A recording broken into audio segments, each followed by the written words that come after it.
হবে। আমাদের বন্ধু দেশ আমাদেরকে ফানি সারি ডুবে দিছে।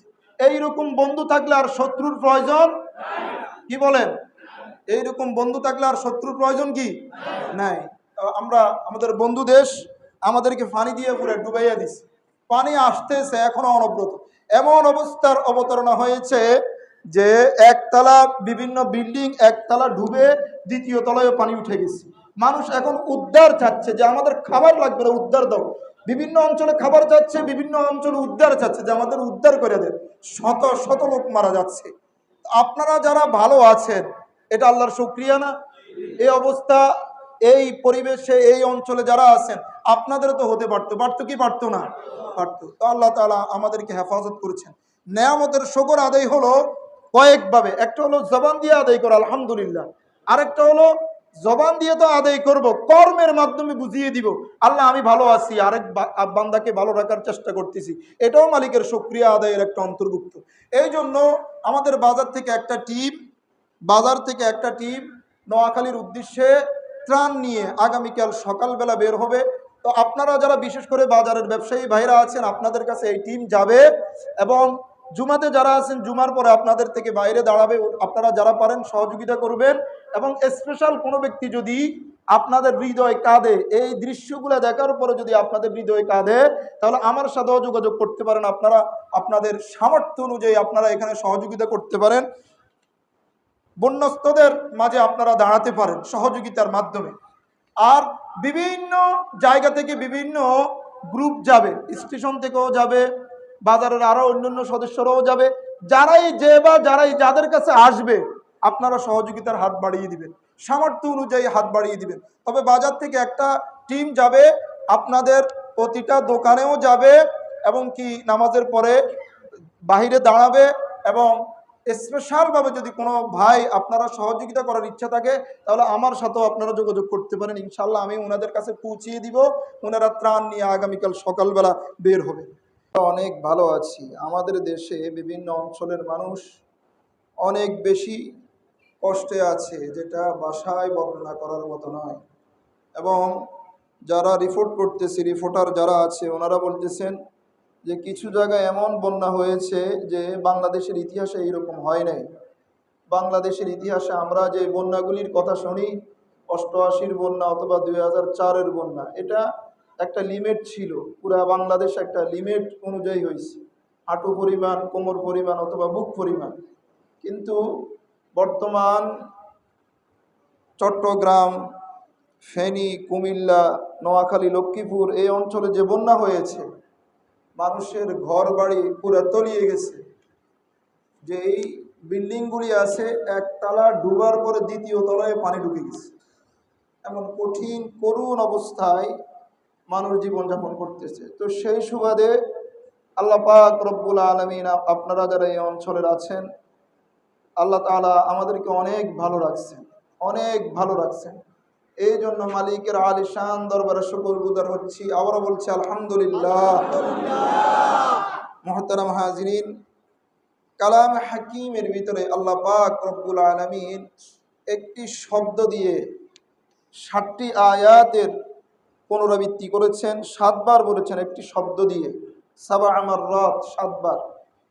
এই 7টি আয়াতের ভিতরে বান্দা কাল কিয়ামতের মাঠে বান্দার জীবনের আফসোস, হাসরাত যেটা, দুঃখ যেটা, আফসোস যেটা, হতাশা যেটা, সেটা ফুটে উঠবে।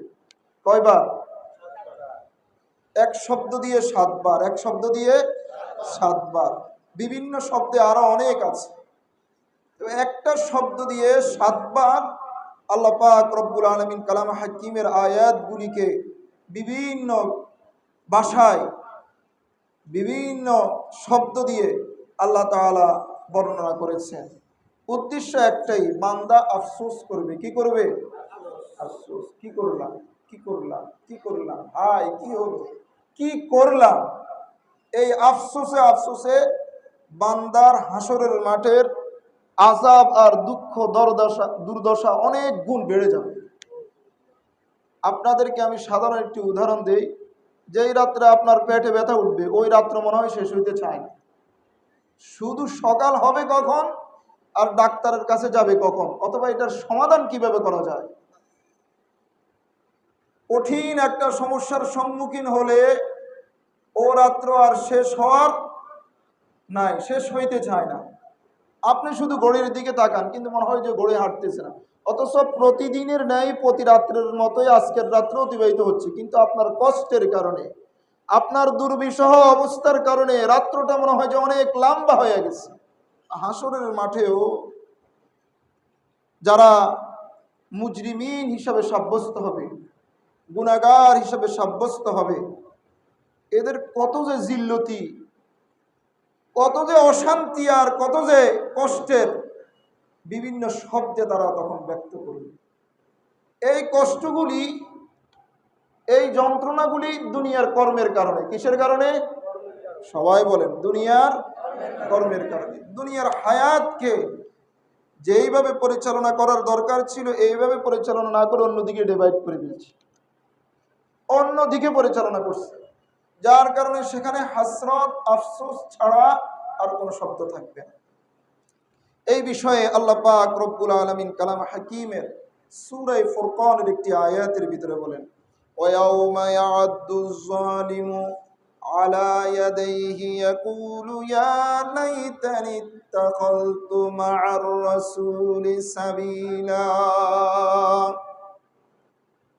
আল্লাহ পাক রব্বুল আলামিন কালামে হাকিমের এই আয়াতের ভিতরে আল্লাহ পাক রব্বুল আলামিন পুরা পৃথিবীবাসীকে জানিয়ে দিচ্ছেন, ও পৃথিবীবাসী, ও আমার বান্দারা, কাল কিয়ামতের মাঠে আমার কিছু বান্দা এমন অবস্থার অবতারণা হবে, এমন কঠিন অবস্থার সম্মুখীন হবে, কষ্টের কারণে নিজেদের আঙ্গুলগুলি নিজেদের দাঁত দিয়ে কামড়াতে থাকবে।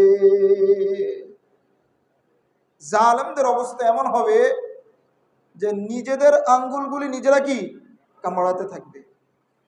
আঙ্গুল কামড়ানির দুই কারণে, একটা হচ্ছে বড় মুসিবতের ভিতরে পড়ে গেছে, পরিত্রাণের কোনো সুযোগ নাই, আর একটা হচ্ছে আমি কি কাজটা করলাম, এই কাজটা ঠিক হয় নাই, হাতের আঙ্গুলকে মুখের ভিতরে দিয়ে দাঁত দিয়ে চেপে ধরে এই চিন্তা করে কি করে না, এটা ঠিক হয় নাই, কেমন যে হলো, আমি এটা থেকে কিভাবে বাঁচবো, আমার পরিত্রাণের পথ পন্থা উপায় কি, চিন্তায় পড়ে যায়। আমি যে আপনাদের সম্মুখে যে আয়াতটি এখন তেলাওয়াত করেছি, এই আয়াতের একটি প্রেক্ষাপট আছে। উকবা ইবনে আবি মুঈত একজন কাফের, নাম কি? উকবা ইবনে আবি মুঈত। আপনাদের কাছে কোরআন হাদিসের অনুবাদ করা, ব্যাখ্যা বলা, প্রেক্ষাপট বলার অর্থ এটাই না যে শুধু অর্থটা শুনিয়ে দেওয়া, না, এখানে প্রেক্ষাপট আছে। এখানে কি আছে? আল্লাহ তাআলা যেমন কোরআনের প্রতিটা আয়াত বর্ণনা করতে প্রেক্ষাপট হিসেবে বর্ণনা করছে, আমরাও যে বলি আমাদের বলার ভিতরে কি আছে, উদ্দেশ্য আছে, এটা আপনাদেরকে বুঝে নিতে হবে। উকবা ইবনে আবি মুঈত রাসূলের দরবারে গেছে রাসূলকে দাওয়াত করার জন্য। কিসের জন্য? দাওয়াত করার জন্য। আবার উকবা ইবনে আবি মুঈতের বন্ধু হলো উবাই ইবনে খলফ। নাম কি? উবাই ইবনে খলফ। এটাও চূড়ান্ত পর্যায়ের কাফের আর মুনাফিক।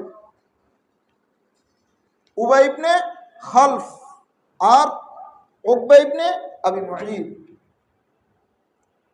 তো রাসূল বলছে, তোমার বাড়িতে এক শর্তে দাওয়াত গ্রহণ করতে পারি, যে তুমি ইসলাম গ্রহণ করবা। কি করবা? ইসলাম গ্রহণ করবা।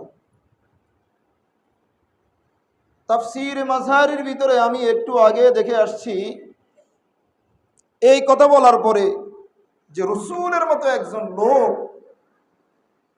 কাফেররা যদিও কাফের, কিন্তু রাসূলের সাদাকত সম্পর্কে, রাসূলের দিয়ানত সম্পর্কে, রাসূলের আমানত সম্পর্কে, রাসূল যে সত্য মানব, রাসূল যে রাসূল, রাসূল যে পৃথিবীর শ্রেষ্ঠ মানব, রাসূল যে কুল কায়নাতের জন্য রাসূলকে সৃষ্টি করা হয়েছে, এটা কাফের সম্প্রদায় ইয়ারিফুনাহু কামা ইয়ারিফুনা আবনাহুম, এমন করে জানতো যেন তারা নিজেদের ছেলে সন্তানকে যেভাবে জানে এইভাবে জানতো।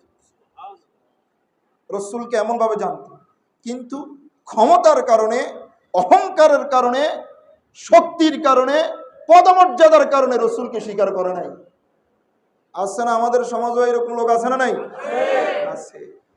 ক্ষমতাকে এমন ভাবে আমরা ব্যবহার করি, মনে হয় যে আর মরবো না, মনে হয় যে আমার শক্তি শক্তি, মনে হয় যে কি হয়েছে, আমি তো আমি। এইভাবে উকবা ইবনে আবি মুঈত রসুলের দরবারে যখন দাওয়াত, খাওয়ার দাওয়াত দিছে, তো রসুল দিনের দাওয়াত দিল। রসুল দিল কি? উকবা ইবনে আবি মুঈত দিছে কিসের দাওয়াত? খাবারের দাওয়াত। রসুল দিলেন কিসের দাওয়াত? দিনের দাওয়াত। এখন মনে করলো এইরকম একটা লোককে আমি আমার ঘরে আনবো, আমার তো টাকা চাই নাই, আমার কাছে ক্ষমতা চাই নাই, অর্থ চাই নাই, একটু কালিমা পড়লাম আর কি, মুসলমান হয়ে যায়, কি হইলো আর? তো বলছে ঠিক আছে রসুল, ওরা নিলাম, লা ইলাহা ইল্লাল্লাহু মুহাম্মাদুর রাসূলুল্লাহ। বন্ধুকে ভুলে গেছি, উকবা ইবনে আবি মুঈতের বন্ধুকে উবাই, উবাই ইবনে খালাফ, সুহবতে সালেহ তোরা সালেহ কুনাত, সুহবতে তালেহ তোরা তালেহ কুনাত। পারস্য কবি কবি রুমি রহমতুল্লাহি আলাইহি বলছেন, তোমার বন্ধু যদি ভালো হয় তো তোমার জীবন সাকসেস, আর যদি তোমার বন্ধু যদি খারাপ হয় তাহলে মারাত্মক সাপের দংশের চাইতে তোমার এই খারাপ বন্ধু তোমার জীবনকে নাশ করে দিবে। উবাই ইবনে খালাফ বলছে, কি রে, তোরে নেই আমি বন্ধু বানাইলাম, তুই মুহাম্মাদের কালিমা গ্রহণ করলি, তোর সাথে সম্পর্ক শেষ। তোর সাথে সম্পর্ক কি শেষ? তুই যদি আমার সাথে সম্পর্ক রাখতেই হয়, বন্ধুত্বের সম্পর্ক অটুট রাখতে হয়, তাহলে এই ইসলাম ধর্ম প্রত্যাখ্যান করবি, সাথে আরেকটা কাজ করতে হবে, রসুলের মুখে থুতু নিক্ষেপ করবি। নাউজুবিল্লাহ বলেন, আসতে বলেন নাউজুবিল্লাহ। আপনাদের কষ্ট হয় মনে হয় নাউজুবিল্লাহ বলতো, মনে হয় যে শর্ত দুইটা। শর্ত কয়টা? দুইটা। একটা হলো কি, ইসলাম পরিত্যাগ করবা, দ্বিতীয় নম্বর রসুলের মুখে কি করবা? থুতু নিক্ষেপ করবা। আচ্ছা, ইসলাম পরিত্যাগ করা এটা স্বতন্ত্র বিষয়, আমি ইসলামে থাকলাম বা থাকলাম না, এটা আমার স্বতন্ত্র বিষয়। কিন্তু যেই রসুলের শরীর মোবারকে মাসি মুসা পর্যন্ত বসা হারাম ছিল, যার শরীরের গামটা মেশকাম্বরের চাইতো সুগন্ধিযুক্ত ছিল, যেখানে পা পড়তো সেখানে সুগন্ধিময় হয়ে যেত, রসুলের থুতু মুবারক মেশকাম্বরের চাইতো সুগন্ধি ছিল, সেই রসুলের চেহারাতে থুতু মারলে এটার ফলাফল ভালো হবে না খারাপ হবে? কেমন খারাপ হবে? মোরতাদ হয়ে গেছে। মোরতাদ হলো ইসলাম ধর্ম গ্রহণ করার পরে যখন এটাকে আবার অস্বীকার করে, এটা কি বলে? মোরতাদ। মোরতাদ হয়ে গেল, ভালো, তার কর্মের ফল সে দিবে। কিন্তু সে যখন রসুলকে থুতু নিক্ষেপ করছে, থুতুটা রসুলের মুখে না পড়ে চুম্বক যেভাবে আপনি যদি বিপরীত দিকে এটাকে নিক্ষেপ করেন, ওইখানে না গিয়ে আপনার গায়ে আসবে, থুতুটা উকবা ইবনে আবি মুঈতের চেহারায় পড়ে পুরো চেহারা জ্বলে গেছে। নাউজুবিল্লাহ বলেন। থুতু মারছে কাকে? আল্লাহ রসুলের চেহারায়। কোথায় মারছে? ওয়া আজমালু মিনকা লাম তারা কত্তু আইনি ওয়া আহসানু মিনকা লাম তালিদিন নিসা খুলিকতা মুবাররান মিন কুল্লি আইবিন কাআন্নাকা কদ খুলিকতা কামা তাশা। আরবের বিখ্যাত কবি হাসান ইবনে সাবিত রাদিয়াল্লাহু তাআলা আনহু আল্লাহর রাসূলের শানে কবিতা আবৃত্তি করেন। এমন সুন্দর নবী, এমন চেহারার নবী, এমন মায়াবী নবী, এমন নূরানী চেহারার নবী আল্লাহ পাক রব্বুল আলামিন আসমান জমিনের ভিতরে আর দ্বিতীয়টা সৃষ্টি করেন নাই। এত সুন্দর চেহারার ভিতরে থুতু নিক্ষেপ করলে তোমার জবান থেকে থুতু বের হতে পারে, কিন্তু নবীর চেহারায় পড়তে পারে না।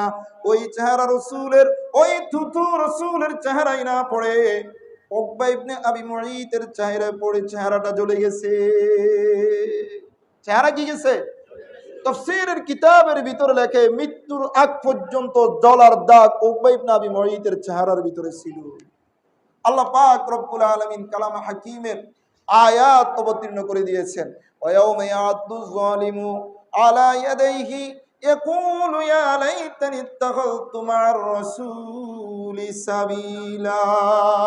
কাল কিয়ামতের মাঠে উকবা ইবনে আবি মুঈত চিৎকার দিয়ে কান্নাকাটি করবে, আর নিজের হাত নিজের দাঁতের নিচে দিয়ে কামড়াতে থাকবে আর বলবে, আহারে একটা খারাপ বন্ধুর প্ররোচনায় পড়ে রসুলের সঙ্গ কেন গ্রহণ করলাম না, রসুলের সঙ্গ কেন গ্রহণ করলাম না।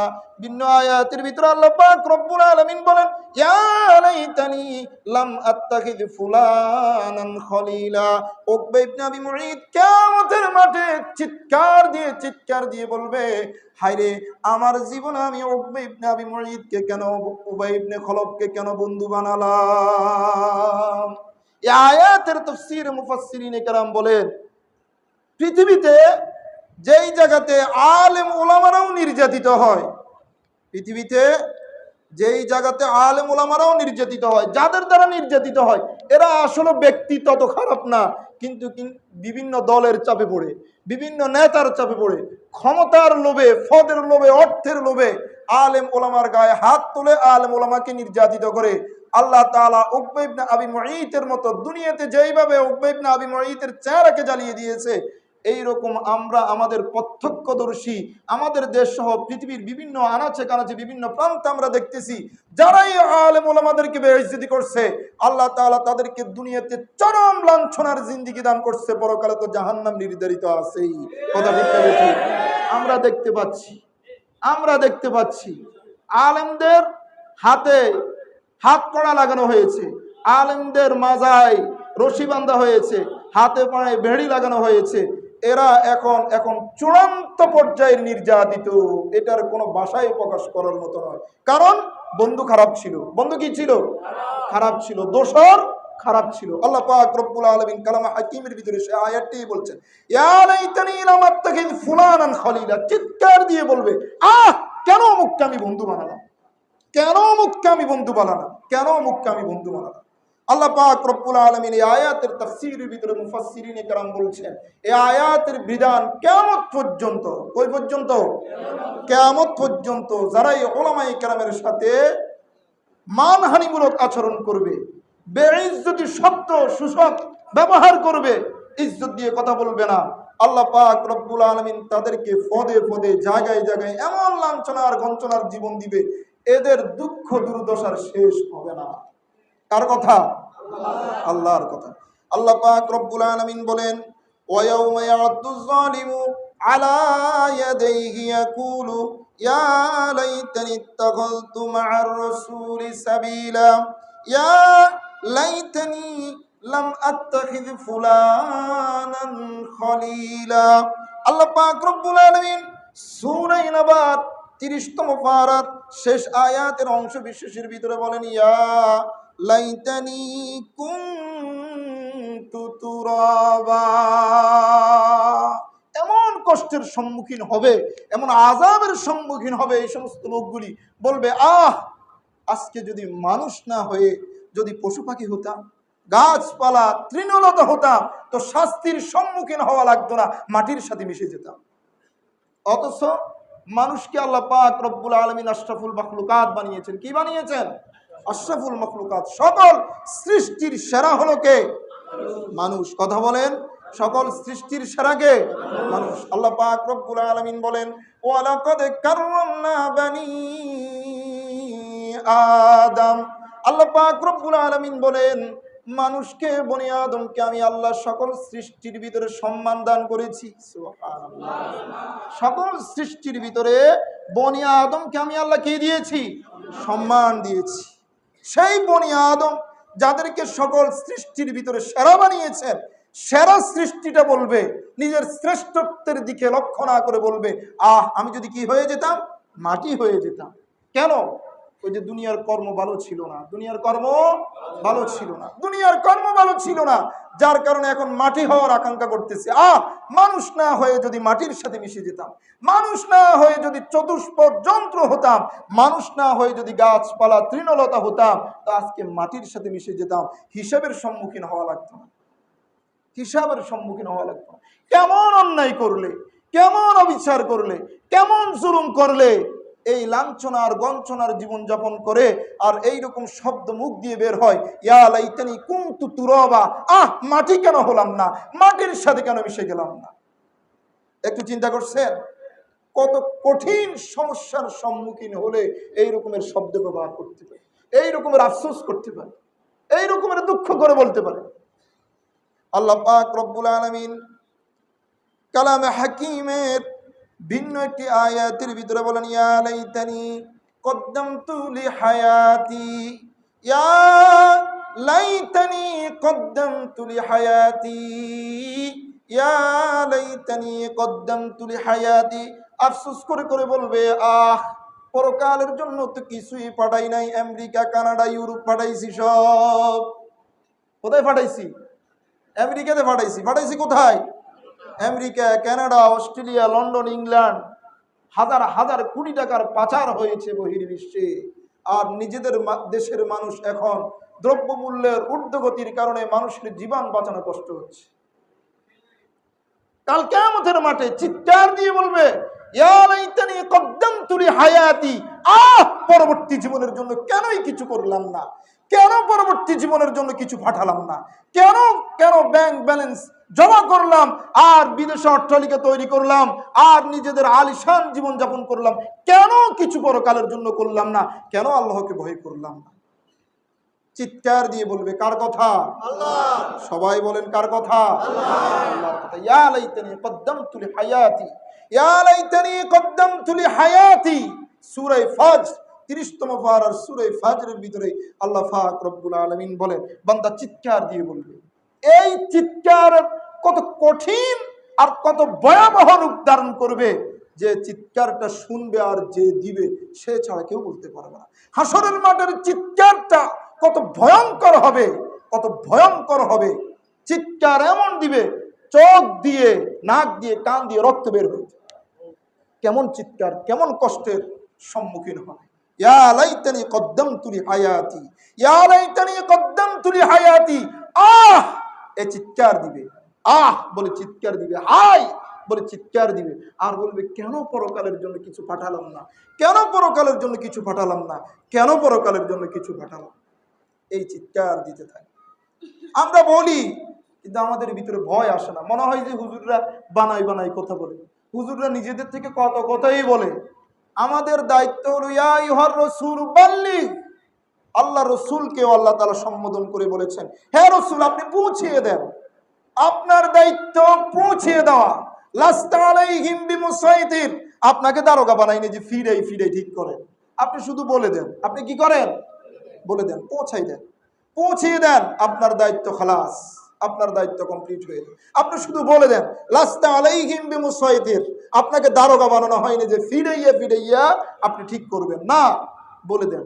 আমরাও বলে দিচ্ছি, আমরাও কোরআনের যেই শাশ্বত বাণী আছে, সুস্পষ্ট আয়াত আছে, অনুবাদ আছে, আপনাদেরকে শুনিয়ে দিচ্ছি, আপনাদেরকে বলে দিচ্ছি, যেন আল্লাহ পাক রব্বুল আলামিন পরকালীন জীবনে যখন আমাদেরকে মুআখাযা করবেন, ধরবেন, আমরা যেন এতটুকু বলতে পারি, আল্লাহ, আপনার বান্দাদের প্রতিটা বান্দা যেই পর্যন্ত আমার অ্যাবিলিটি ছিল, যেই পর্যন্ত আমার সামর্থ্য ছিল, সামর্থ্য অনুযায়ী আপনার বান্দাদের কর্ণকুহরে পৌঁছিয়ে দিয়েছি।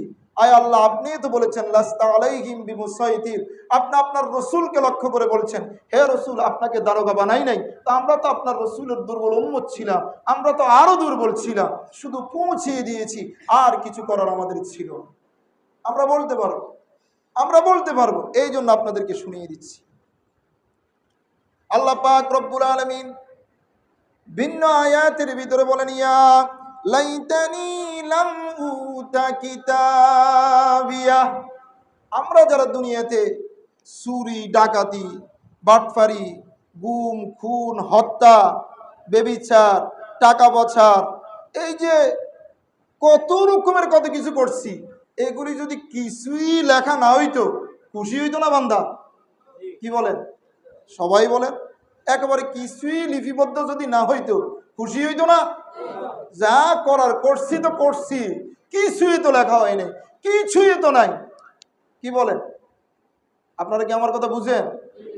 যদি এই যারা যারা এগুলি করতেছে দুনিয়াতে, দুনিয়া পাইয়া মনে করতেছে যে আর কিছুই নাই, আখিরাত বলতে কিছু নেই, আর কি দুনিয়াটা মস্ত বড়, খাও দাও ফুর্তি করো, আগামীকাল বাঁচবা কিনা চিন্তা করো, একটা পাগলের প্রবাদ আছে না? এইরকম যারা মনে করে যে দুনিয়া তো দুনিয়াই, দুনিয়া তো কি দুনিয়াই, যা করার করব, যা করার করব, টাকার পাহাড়, বাড়িঘরের পাহাড় করে ফেলছি, অজস্র বাড়িঘর, টাকার পাহাড়। তো মনে মনে বলতেছে এগুলো যদি লিখা না হইতো, এগুলি যদি কি লেখা না হইতো।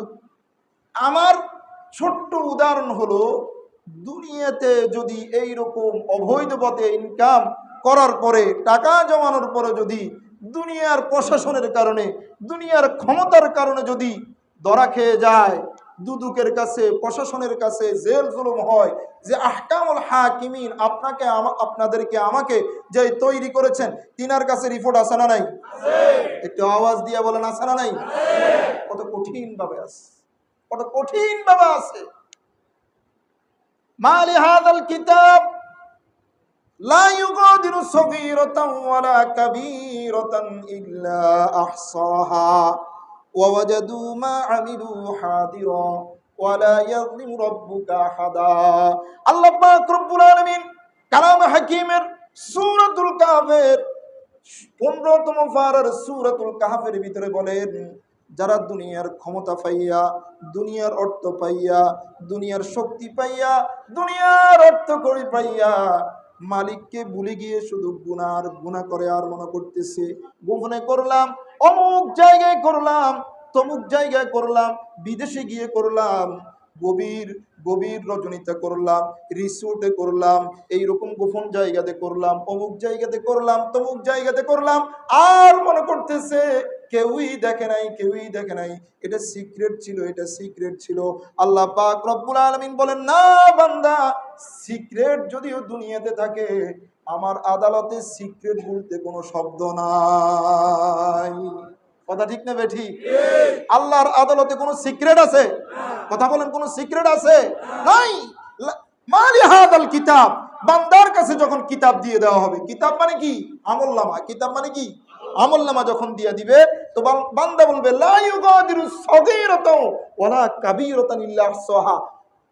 মালি হাদাল কিতাব, হাতে দেওয়ার পর বলবে এটি কি কিতাব? আমি তো এত পড়ালেখা করি নাই, আমি তো এত কর্ম করি নাই। যখন কিতাবটা হাতে দিয়ে দেওয়া হবে, তো বান্দা চিৎকার দিয়ে বলবে মালি হাদাল কিতাব, মালি হাদাল কিতাব লা ইউগাদিরু সগীরাতাও ওয়ালা কাবীরাতান আহসাহা। এই যে এই কর্মটা যে লেখা হলো, এটা তো আমার কল্পনায়ও ছিল না। বান্দা বলবে আমার কল্পনায় ছিল না, আর ফিরিস্তা বলবে, আল্লাহ বলবে বান্দা লিখা হয়ে গেছে। তোমার কল্পনায় না থাকতে পারে, আমার ফিরিস্তার কল্পনায়, আমার ফিরিস্তার দিমাগে, আমার ফিরিস্তার কলমে শতভাগ ছিল, শতভাগ ছিল। সুবহানাল্লাহ। লা ইউগাদিরু সগীরাতান ওয়ালা কাবীরাতান ইল্লা আহসাহা। ন্যূনতম যাররা পরিমাণ ভালো করলেও লেখা হয়েছে, খারাপ করলেও কি করা হয়েছে? লেখা হয়েছে।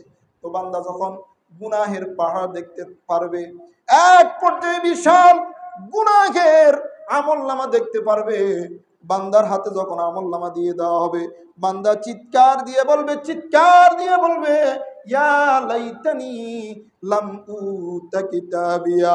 আজকে আমার মতো দুর্ভাগা, হতভাগা আল্লাহর জমিনে দ্বিতীয় কোনো বান্দা নাই। আহারে, আমার আমলনামাটা, আমার কিতাবটা যদি আমাকে একটু না দেওয়া হতো।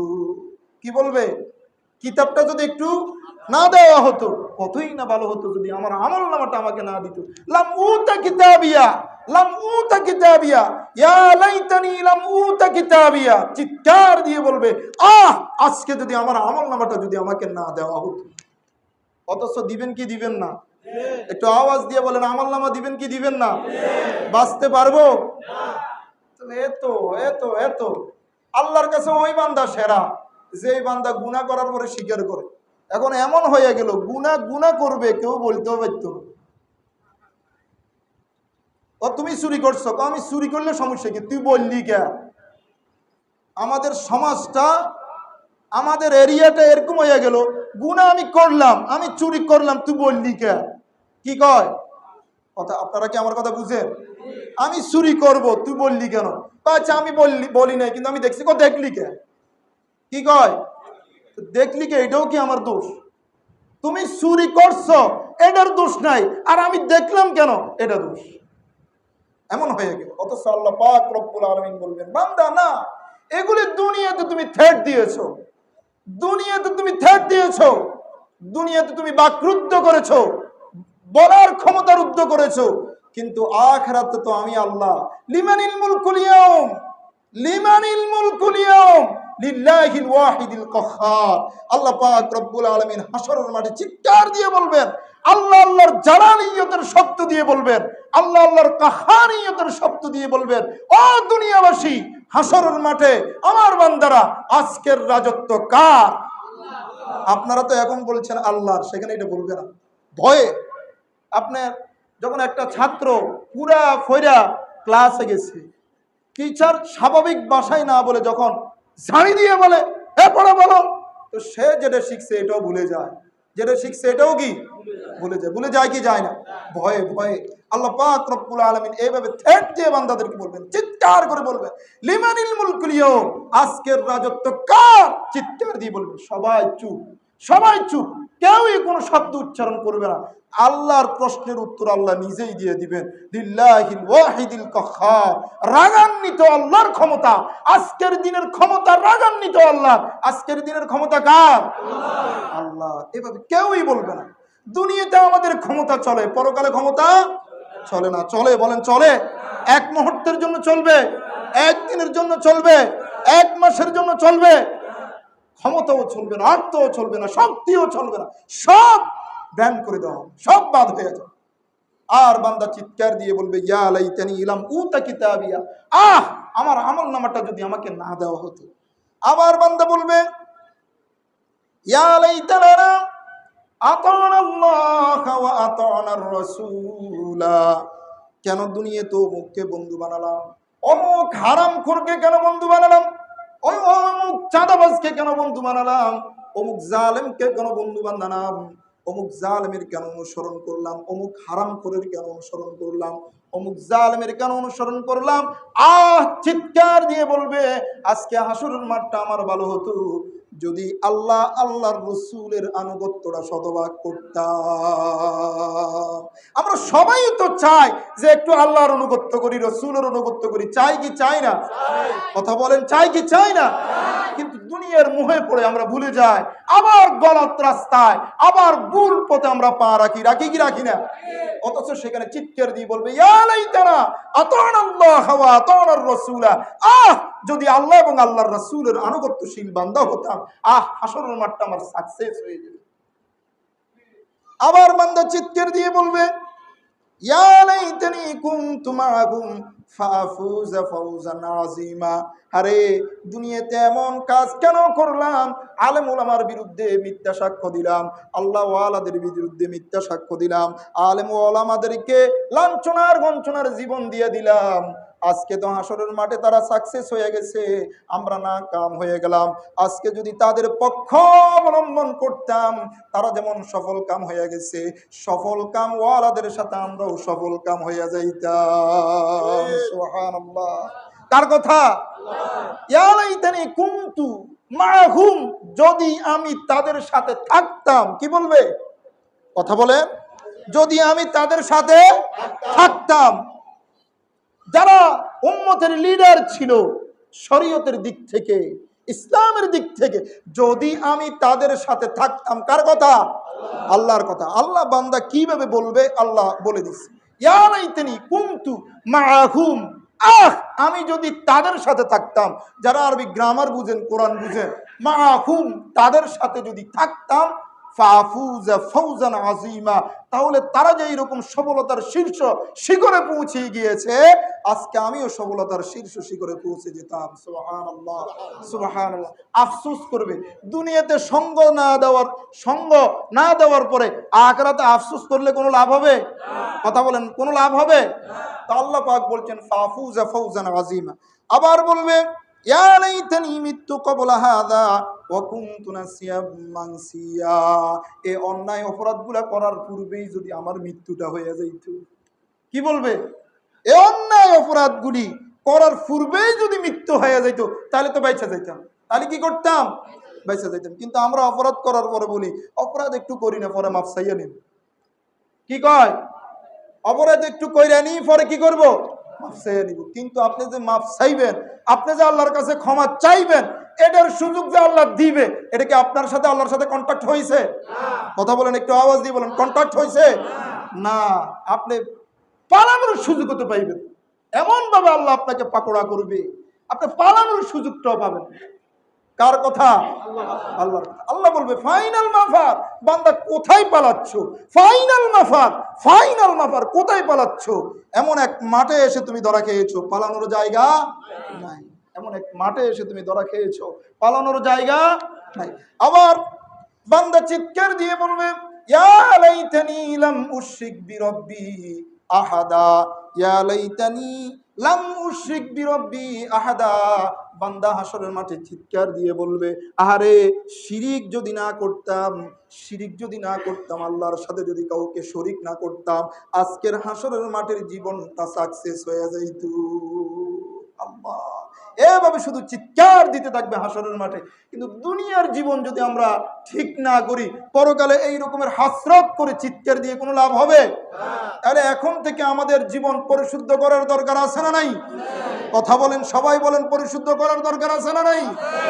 পরবর্তীতে যদি আমরা আফসোস করি, হাসরত করি, আকাঙ্ক্ষা করি, কোনো লাভ হবে? তাহলে পরিশুদ্ধ হওয়ার এখনই ধর্মীয় পথে চলে আসার দরকার, এখনই আল্লাহ ওয়ালাদের সাথে চলে আসার দরকার, এখনই আলেম ওলামার সঙ্গ গ্রহণ করার দরকার, এখনই গুনাহগার যারা আছে, বদকার যারা আছে, হারামখোর যারা আছে, তাদের থেকে বেঁচে থাকার দরকার আছে না নাই? তাহলে দুনিয়াতেও আফসোস করতে হবে, পরকালেও কি করতে হবে? আফসোস করতে হবে। লাঞ্ছনা আর গঞ্ছনা, কষ্টের শেষ থাকবে না। আল্লাহ তাআলা আমাদের সকলকে এই আলোচনাগুলি বুঝার তৌফিক দান করুক, সঠিক পথে চলার তৌফিক দান করুক, ইসলামিক জীবন পরিচালনা করার তৌফিক দান করুক, হারাম থেকে বেঁচে হালাল পথ পন্থা অবলম্বন করার তৌফিক দান করুক। সকলে বলি আমিন।